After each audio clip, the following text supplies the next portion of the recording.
we couldn't ask for a better segue to our next session, which is organized in partnership with Schmidt Futures, a philanthropic initiative founded by Dr. Schmidt and Wendy Schmidt to bet early on exceptional people working to make the world better. That is also the goal of the Alliance of Democracies Democracy and Technology Entrepreneur Program, which highlights innovation and entrepreneurship and champions bottom-up ideas. Why don't we welcome to the stage this year's Democracy and Tech Fellows and our judges for our next session. Are you folks here? Come on out. Give them a round of applause, please.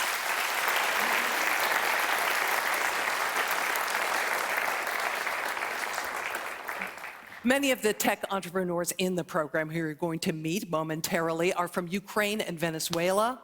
All of them are part of the digital front line against disinformation, election interference, and abusive surveillance. Their presentations today are a culmination of masterclasses and coaching by exceptional tech and business leaders and by democracy activists. The showcase is divided into 3 subsections. They are innovating political and social campaigns, using data for accountability and transparency, and fighting disinformation warfare. A bit like a television show, we are going to have rapid fire pitching. Each fellow here will have exactly 3 minutes to present before fielding questions from our excellent panel of judges that we've assembled here today. Let me introduce them now. Tony Woods is here. He is Executive Director of the Quad Fellowship, here representing Schmidt Futures. Great to have you with us. We also have with us Stine Sørensen, the co-founder and COO of Radiobotics, and Tommy Ahlers, who is a former Minister for Higher Education and Science, former member of the Danish Parliament, and a climate tech investor. Thank you all for being here. Before the pitching begins, let me note that this session is dedicated to our Ukrainian fellows. Tamara Tachynska, I warned you last night I was going to have trouble with some of these names.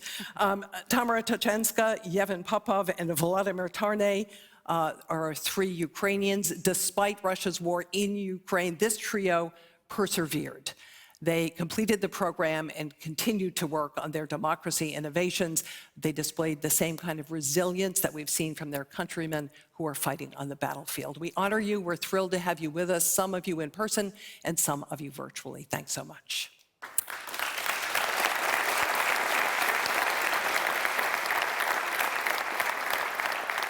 And now it is Democracy and Tech time. Please join me in welcoming Tamara Tachynska from Ukraine of Qela app. Tamara. Well, hello, people of the free world. My name is Tamara Tachynska. I'm CMO and co-founder of Qela, Supporters Motivation Management app. You know, when there is war, everyone is motivated to collaborate voluntarily. But in times of peaceful development, leaders constantly lose touch with their supporters and fail to make a difference. And this is just a few reasons why. We created Qela app as an adaptive tool for political social campaigns, and we mixed voting, donation, and gamification for supporters' motivation management. And you can see who can benefit from our solution. How do we know it works? In addition to being of teams of activists and members of social movements, and also campaign managers, we also tested the idea. For instance, one Ukrainian liberal movement used our app prototype for 2 years. The amount of active users of the app increased 6 times. The amount of donations doubled. Now the movement is the largest grassroots organization in Ukraine. That became possible because their supporters taking part in various actions, gaining influence points, so-called vote weight. The more active users were, the more vote weight it had. So when it came to decision-making on policy-making of the organization and its development, users constantly voted for that by clear and fair rules. In the modern idea of Qela app, we go deeper into gamification. We turn any campaign into quest series with awards, leaderboards, and data on persons and campaign progress. In terms of market, we define from other tools that is used for campaigning. We define from CRM system that is not interactive. We define from directive task managers and needed donation buttons with its attitude to every supporter as a co-decision maker. It is about horizontal leadership, constant mutual feedback, and transparent progress. We offer our product for non-partisan NGOs and movements as a SaaS solution, and pricing depends on the number of active users. We also offer white label software with corresponding price and customized features for political parties. That's how your steps and what your steps as a leader or campaign manager with Qela will look like. You start turning anything you need from your supporter and turning this need into quest. You constantly ask people about their opinion. You let them choose their cup of tea. And you change your campaign on the go based on analytics. And you repeat the cycle again and again, keeping your supporters engaged and motivated. 81% of people worldwide said that it is important to have democracy in their country. Our mission is to empower those people to go for sustainable changes. We're looking for partners and investors to join us. We invite people to play, vote, and change the real world. Thank you, and thank you for supporting Ukraine.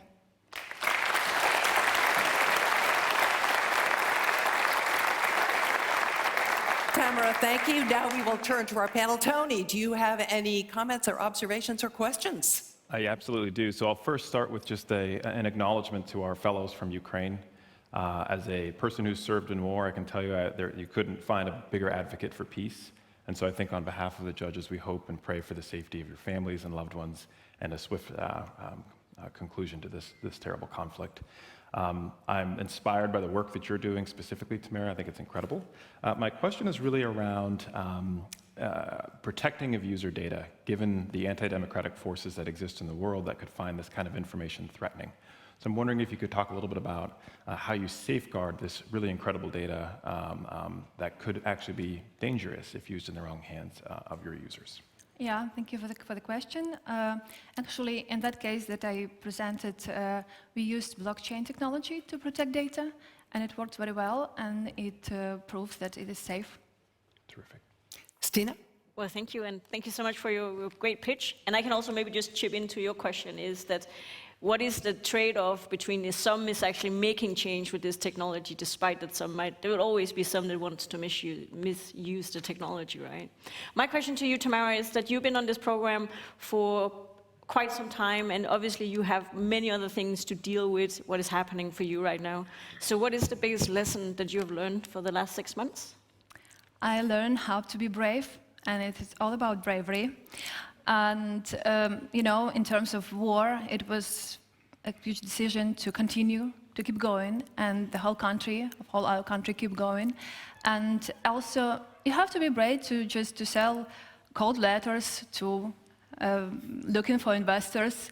It requires bravery. Entrepreneurship requires bravery. So yeah, bravery is the core. Right. Thank you. Tamara, thank you so much. Appreciate it. And next up, also from Ukraine, is Yevhen Popov to tell us about Politscanner. It's all yours. It's a great honor to be here. I'm Yevhen Popov, I'm from Ukraine, and I will present you the Politscanner app. It's a mobile application which aims to provide easily and in fastest way information about biography, taxes, and the political history of the politicians. When we make a decision, it's always hard to define what is important and so on. And in the political sphere, it's absolutely the same. The people always struggling to find the information, that they do not know what information they need to believe, they do not know what information is useful, and so on. And we find the solution. We developed the application which you can download on your phone, and by pointing the camera, you can receive all information about the politician. So it's 5 simple steps. After you pointing the camera on politician, you receive all information about his biography, his tax statement, his political history, and so on. I think it's the easiest way to attract youth to election process and make the political information understandable and useful. So you're just clicking on this profile or this baseball card, and you're receiving all information in very useful and simple way. We applied this application during the local elections, last local elections in Ukraine, and it was like more than 10,000 uploads on App Store and Play Market. Also, all media in Ukraine write articles about us as they find this technology very interesting and useful during the election campaign. Our business model is free-to-use application. We are cooperating with donors, organization, media, and NGOs. Our team has a background from political science, social science. We also have background from technology. Few of us PhDs in political science. However, we are focusing to provide all information about politicians in useful way, and we believe that youth need to be engaged in political process, and the youth need to understand what the challenges about politicians in the future. Thank you very much, and we're happy to answer your question. And thank you for supporting Ukraine. Good, thank you. Tommy, do you have a question? Thanks for a fantastic presentation, and also thanks for your bravery. So, first of all, it's very impressive. You've done this, you built the tech, and you have 10,000 users already. That's the right way to do it. So my question is, as I understand it, you basically do two things, right? You make it very easy to find the information, one click and I get everything presented in a nice interface. And the other thing is you also make sure you have the right information, so unbiased information. But on the latter, isn't that a humongous task for your team to make sure that the information that you then provide inside the app is unbiased and is factually correct? Yes, and one of challenge for us is to build ecosystem of political projects. So we cooperate with other organizations or projects which provided useful information. So we just integrate their project in our project. It's like easiest way to find the useful information. For example, in Ukraine we have a few organizations which were working with tax declarations. So we just taking information from them in 5 lines and put it in our application. So firstly, the user use our application pointing the camera. After that, they going to that website. So in our system. So we just building this ecosystem for the projects around us. So we cooperating with many other projects. Stine? Well, thank you. Maybe when you were a politician, you should have had this. No. Then I would never got elected. Exactly. No. So I actually really think it's very important that you are on the mission that you're on, because really bringing the transparency about the politicians to the voters is exactly what is needed. So my question is, how did you get the idea, and what motivated you to do this? We're always struggling to find information. Most of our team researchers, and it's always challenging to find the information about any politician to make a research. And we thought that for users and for voters, it's absolutely unbelievable to find the proper information. The politician always try to manipulate, they put information partially. So we start to find the solution to make it more easier for voters. Very good. Yevhen, thank you so much. Appreciate it. Thank you.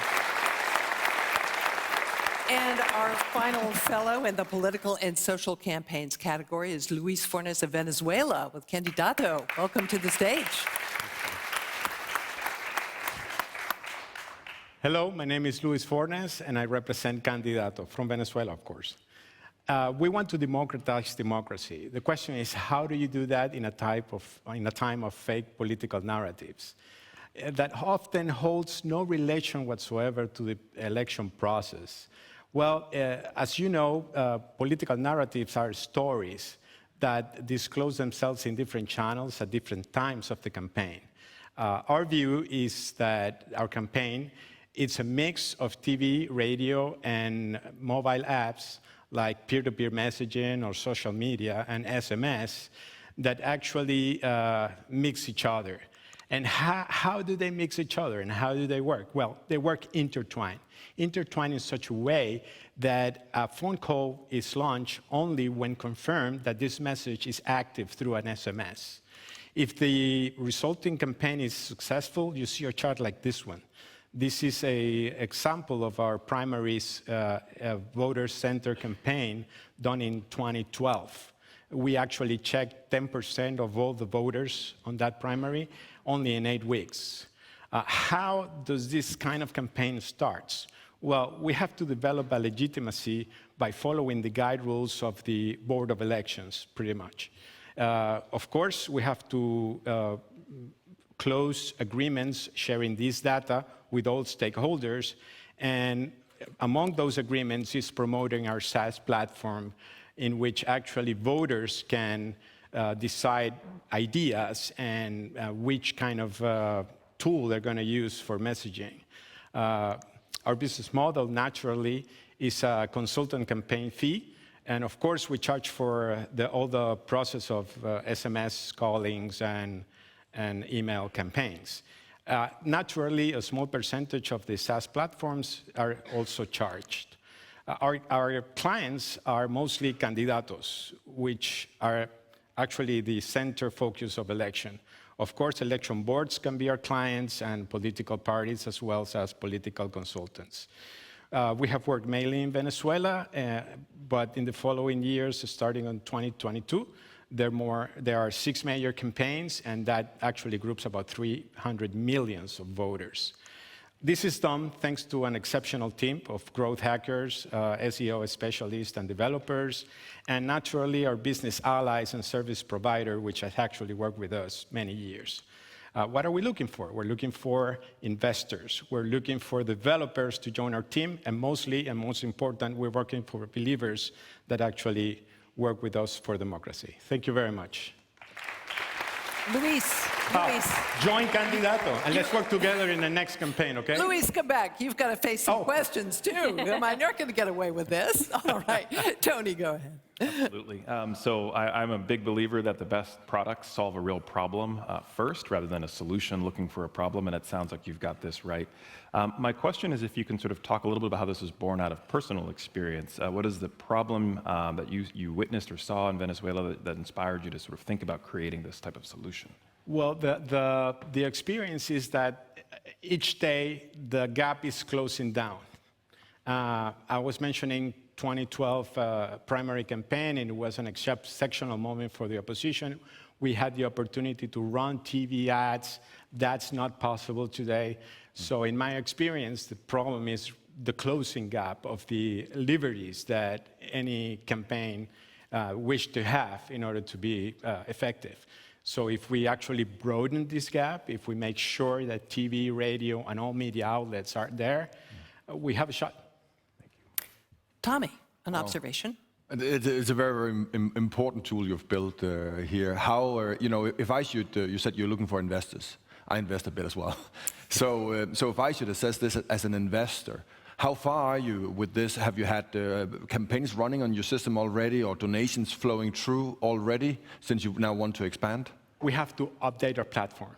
Okay. Of course, we have the layouts and we have the processes, but we need to update our platform. We need to broaden. We actually would like to go to other regions in Venezuela, besides Venezuela, in the Latin American regions. And internationalization is one of the actions that require much money.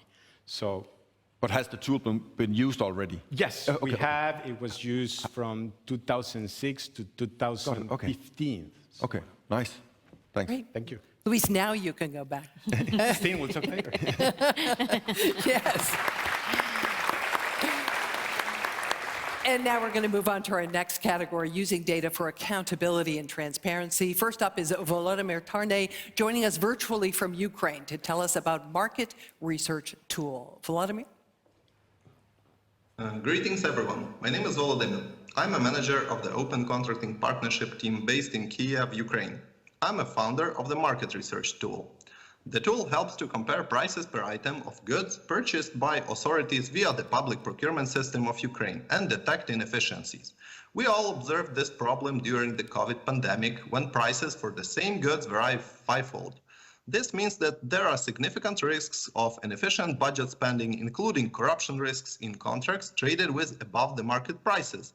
We developed a tool that helps procurement officers to navigate the market and get information about the offers with the lowest prices and invite such suppliers to participate in tenders, thus increasing competition, which leads to budget savings. And we all know a dollar saved is a dollar earned.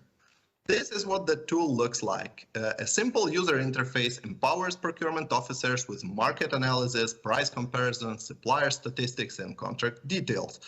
The prices are conveniently sorted down starting from the lowest ones.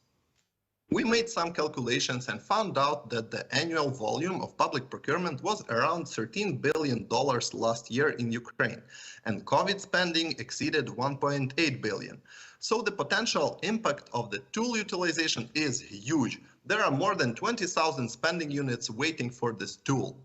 We use the non-for-profit freemium business model, and our strategy is to provide the product free of charge for all interested parties and to sustain the project via integration with trading platforms and occasional donor funding.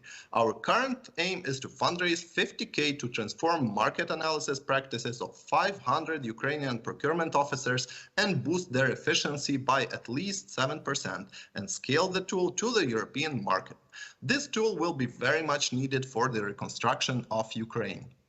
We have quite a wide auditory of users and beneficiaries for the tool. Central and local authorities may get an appliance that helps to perform supervisory functions. Procurement officers get an instrument for market research to improve financial planning, increase competition in procurement, and have more efficient spending.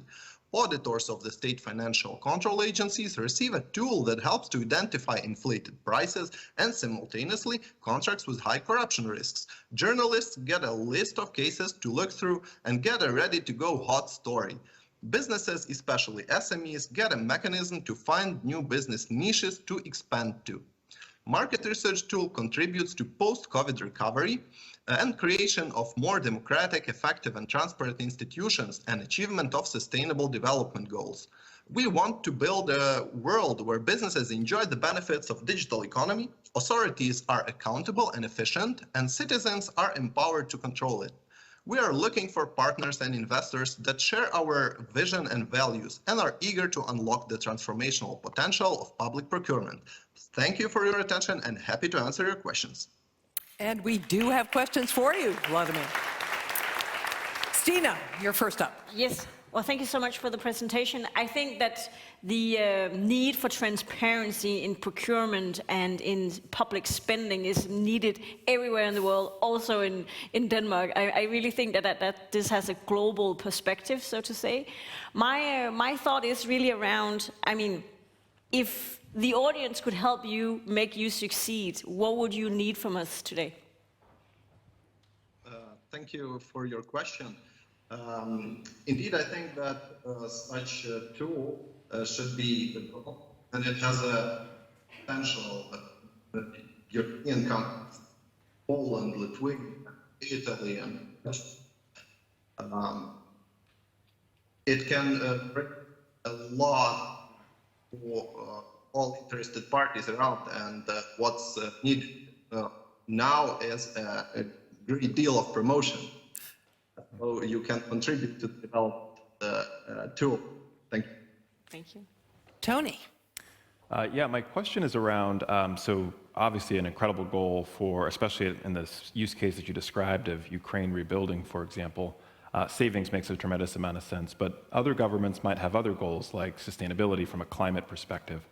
Is there the ability in the future, or are there future use cases that you envision sort of changing the incentive model or changing the focus area to something like sustainability, for example, if people wanted to procure products that they were confident were more sustainably produced? Thank you, Tony.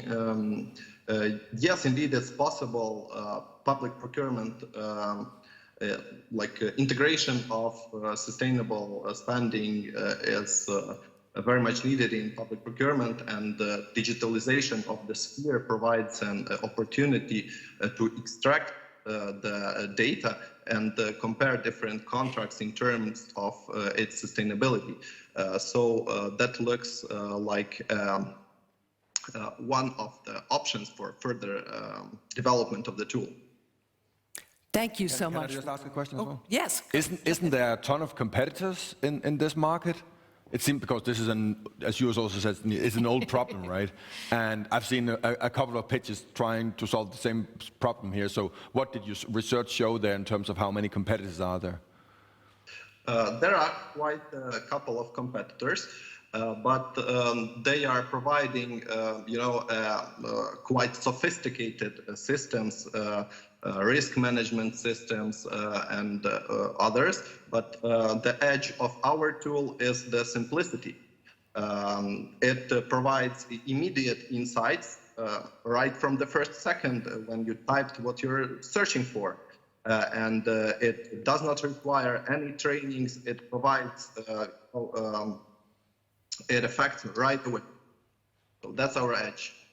Got it. Thanks. Okay, Volodymyr, thank you so much for joining us from Ukraine. And we're going to hear now from Irakli Kavtaradze, am I getting better at this, of Georgia, who's going to present Z.axis. Thank you. So I'm Irakli Kavtaradze. I'm from Georgia. I represent a data analysis and data visualization organization called Z.axis. I'm going to talk about government accountability, collaboration, and open data. So every government and every society face a challenge of decision-making and problem-solving. The part of this problem is the lack of knowledge, lack of skills, and sometimes lack of willingness. The result is that not many groups from society is represented in decision-making. So if you do not have that, it is not democracy.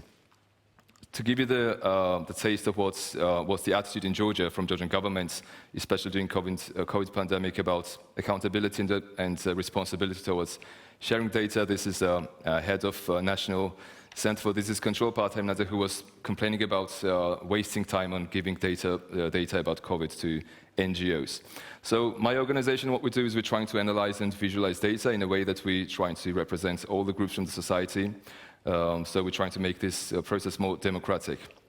So what we did during the pandemic, we collaborated with the media organization. It's called Indigo Magazine, and we created a pandemic report. So we took open data from Facebook, which is publicly accessible. So if you have this kind of crisis, which was pandemic, how do you track people if you have some kind of regulation that restricts the movement of people? You need to understand how people react to the regulation, especially about movements. And this is the open data that tells you this is how the pattern of movement from different regions of the country changes during day by day, before and during the pandemic. Even more, if you want to understand if you have an outbreak of a virus in a certain region of a country, what is the probability that it might spread into other regions of the country? So you have this Facebook connectedness index data, which is also open data. You can understand what is the level of connection between two regions of the country in terms of Facebook friendships. And it turns out that the bigger the friendship, the higher the probability of the virus to spread in that region of the world, of the country. So you have this data, you can understand where should you direct your resources or whether you should stay in that region of country or not. And actually, we just 4 members in our organization. I'm a psychologist. My other colleagues are human geographers and urbanists. So what we want to do is to collaborate with the government to provide the skills and knowledge to do this, what we've already done. Or we can go against them and criticize them. And we're also trying to collaborate with the media organizations to create data stories and make this kind of visualizations. And currently, we are trying to create our package that contains big data and lots of data about Georgia, so it should be easily accessible by public and journalists and the government as well. So if anyone wants to collaborate or have that kind of mindset, please reach out. Thank you. And they know exactly where to find you. Tommy. Thanks for the presentation. Are you a consultancy working on specific requests coming from a media or government, or will you be, kind of out of own, have your approach where you go out and identify an issue, do the data analysis, and then put that out there? So we do the both. So we provide services, but we also we're trying to find the donor organizations that give us money for the projects that are oriented towards public good and social issues. So we want to do the both. We want to either provide services for the government, or we can train them, give them the knowledge so they can do this kind of analysis.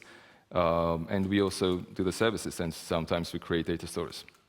There's a project up in out from Aarhus University called HOPE that we did here in Denmark during the pandemic to analyze a lot of data on human behavior during a pandemic. I think that would be an interesting project. So happy to introduce you to the team there. Oh, thank you. That would be great. Cool.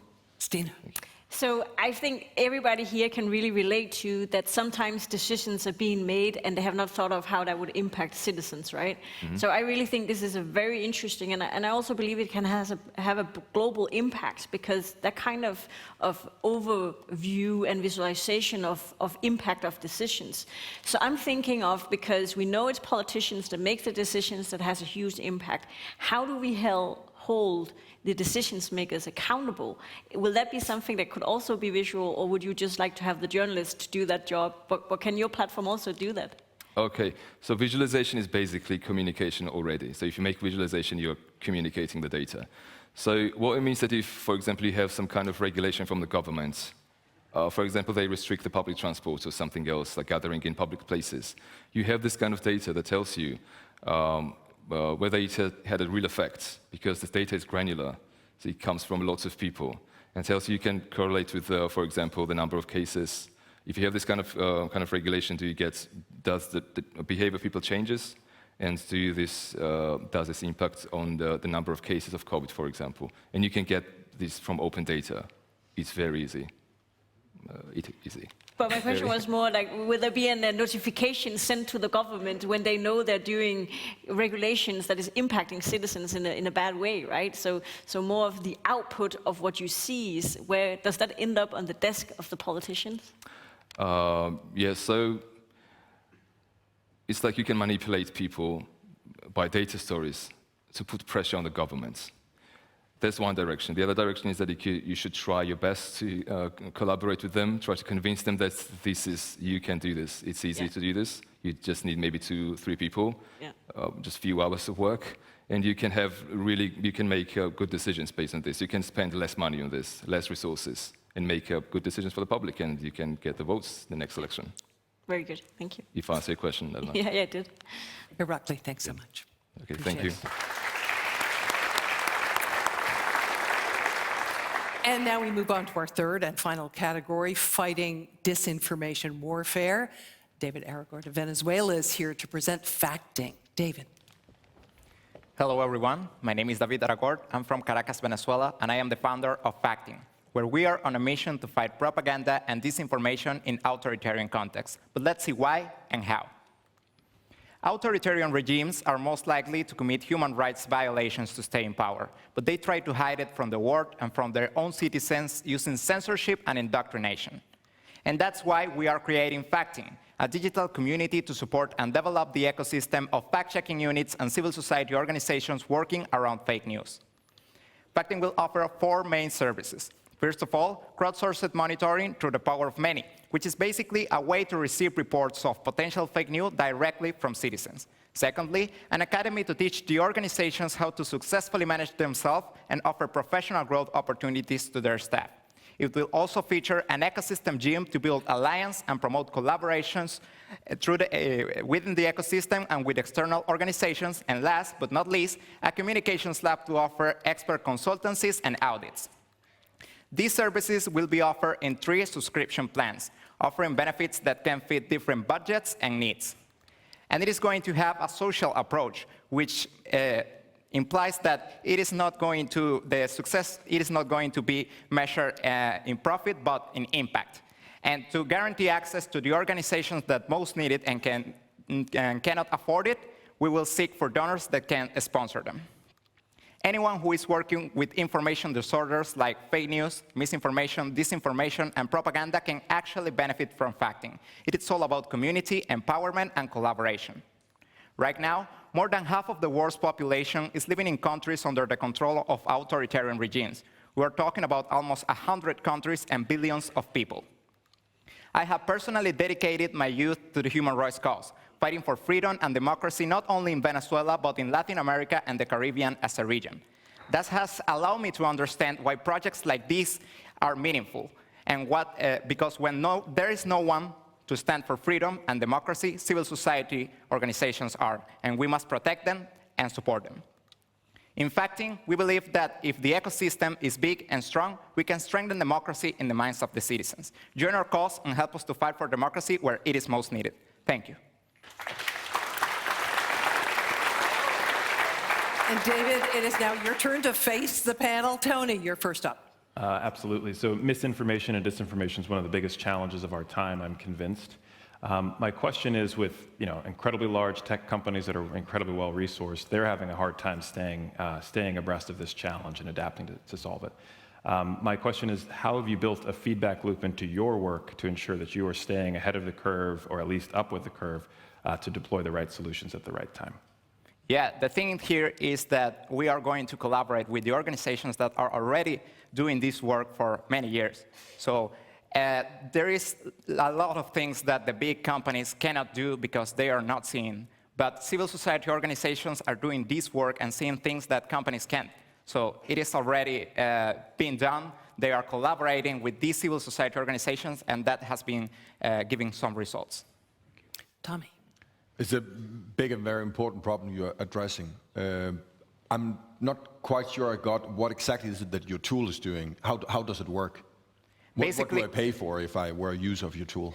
Basically, we are gathering these organizations and offering services so they can strengthen and collaborate between them, giving, for example, workshops, because many of the people that is working within these organizations don't have the knowledge to, start an organization for not-profit. They are like engineers, maybe they are journalists, and don't know about a lot of things that are involved in the process of managing a civil society organization. So we are trying to give them the tools and the knowledge that they need to succeed.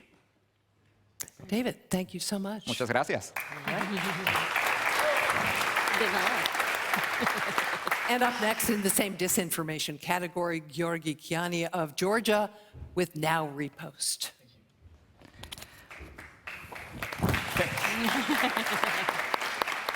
Hi, my name is Gio, and I represent Nowrepost. But before I get into the details, I want to talk about the problems that most pro-democratic organizations experience in their communication.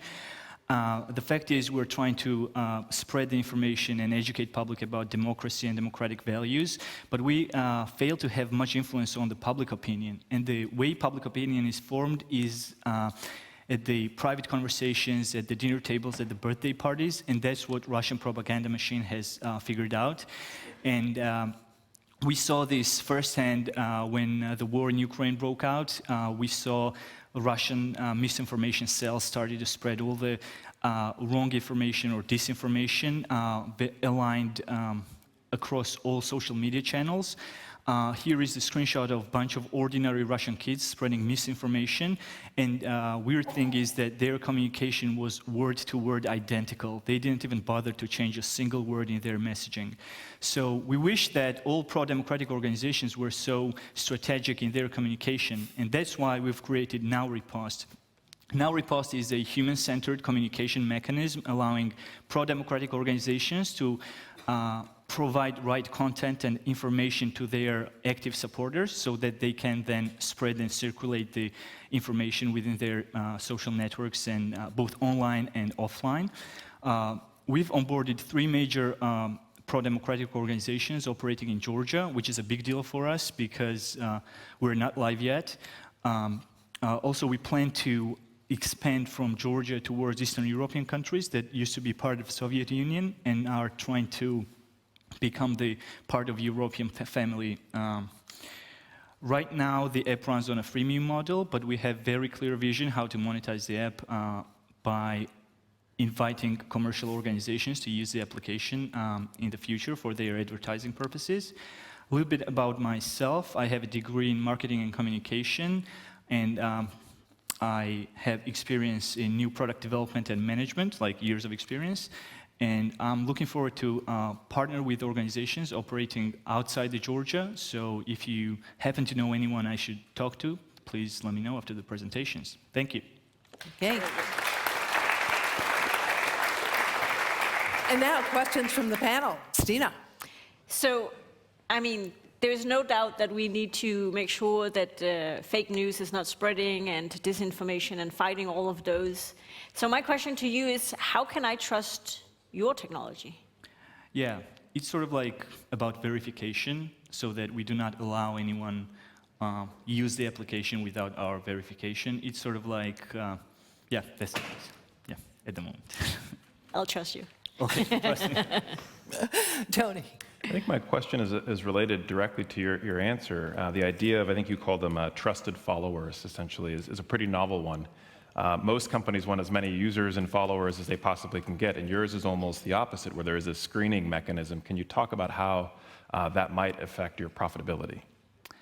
Yeah, actually, it's my answer would be like quality over quantity. So I think if the community or a person who is influential but has like only 500 followers, but they are like very active with this guy, and it doesn't necessarily mean that they are like active on social media. You might have a community that you run like monthly meetups in real life. Mm-hmm. That's a new thing in again after COVID, right? So yeah, that's what I mean. Like you might run some community and your information is more trusted rather than just some 100 other random guys saying the same thing. Tommy, you want to weigh in? Who's actually the customer to your tool? Well, right now, as we're freemium, pro-democratic organizations or NGOs, but I don't like saying NGOs because there are a lot of NGOs that work for Russia in Eastern European countries, probably in other countries as well. But right now, pro-democratic organizations that are trying to become the part of the European Union, these are the clients at the moment. But in the future, obviously, this has the opportunity to onboard any type of commercial organization, like Coca-Cola could use it for their PR messaging, and that's it. Cool. Gio, thanks so much. Thank you so much. Thanks.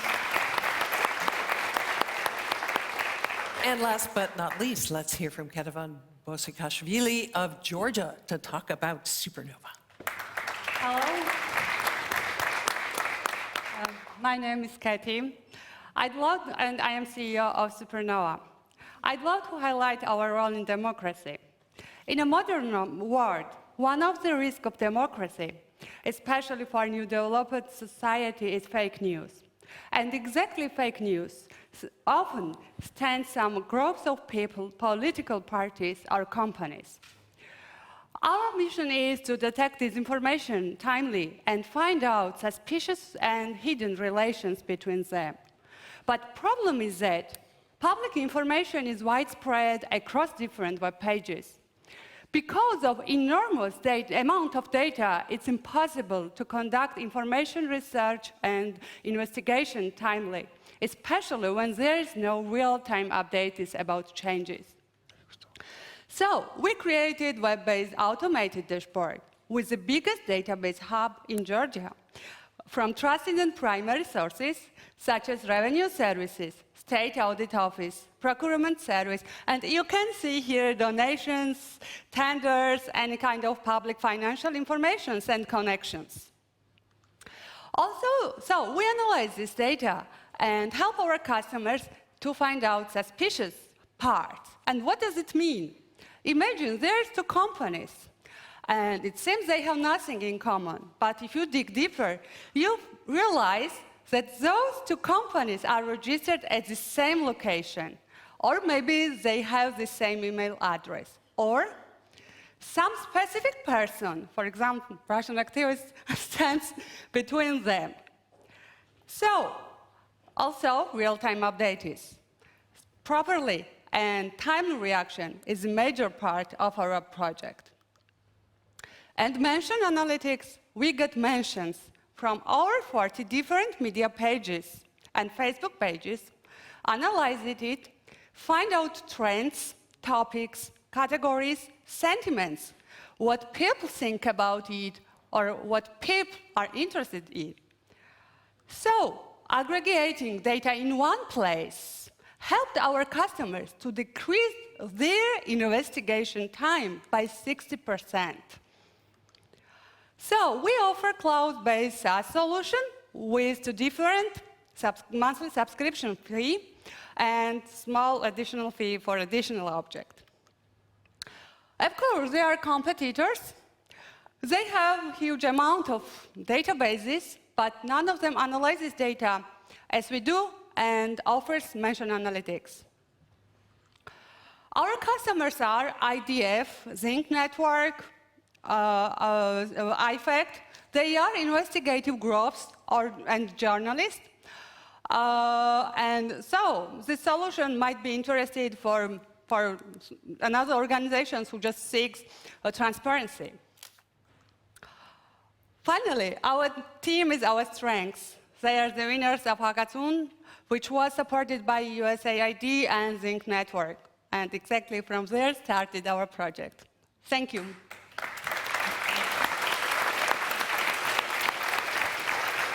And now it's your turn to face the music. Tommy, why don't you go first here? Thanks. It's a very interesting tool. It's up and, as I understand, it's up and running already? Yes. Okay. Yes, we have. What's the most interesting thing that you have uncovered using your tool? So it's very interesting that our customers, so from our customers' feedback, before that, they spent about weeks and days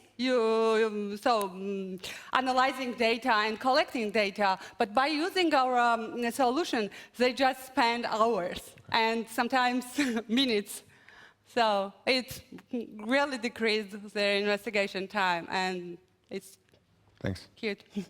Stine. I guess the efficiency to reach is to sort of find the hidden connections and where there are interesting things. Have you used also the tool? I mean, I guess it's also for journalists to really uncover what are these kind of connections. Have you yourself, been acting as a journalist, telling these stories? Have you sort of spent the time on actually telling the world what your tool has seen? Yes, we had a meeting with them, and they told us about this, how they were working on that, how they improved their work using our solution, and yeah, it was quite interesting feedback. Because I guess you can really show up with this kind of data and insights and sort of confront some of those the things that you see in your tool, right? So there's a good opportunity to get out there and confront those studies doing these things. Right? Okay. Tony, any observations or questions? My only observation would be, misinformation and disinformation is entertaining at its core, and it is easily spread in many ways, right? And so I do think it's worth thinking about the role that this information can play in informing and telling better, more creative, more interesting stories that are more powerful and more viral than misinformation is. And so I'd be curious what role you think you play in that and how much you try to promote telling more compelling stories than misinformation. Yes, we can, so we are working on AI-based solutions. We work with the language processing solutions as well. And we can, analyze data, for example, comments coming from Facebook, for example, or analyze articles. Then find out which one is fake, misinformation, disinformation. Also, we can involve volunteers who will help us identify which one is misinformation or disinformation, and collect these insights, and base that use artificial intelligence, and so it can be done. Such important work. Thank you. Thank and you. thanks all of you for your tremendous projects. As I mentioned at the start, this session is dedicated to Ukrainian democracy and our Ukrainian tech fellows. You've just heard them, brilliant presentations from the three of them, Tamara, Tachynska, and Yevhen Popov, who are innovating in the realm of political and social campaigns, and also from Volodymyr Tarnay, who aims to use data to promote accountability and transparency in public procurement.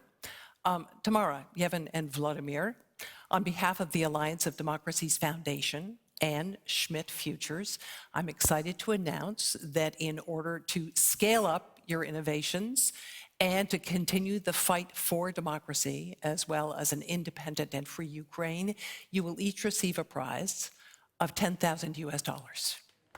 Woo.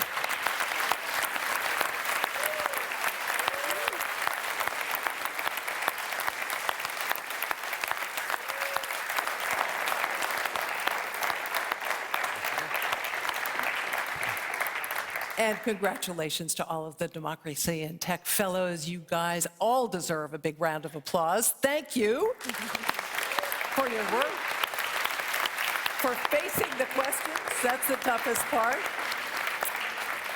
And thank you also to our expert panelists. Thank you for your insights. Great questions.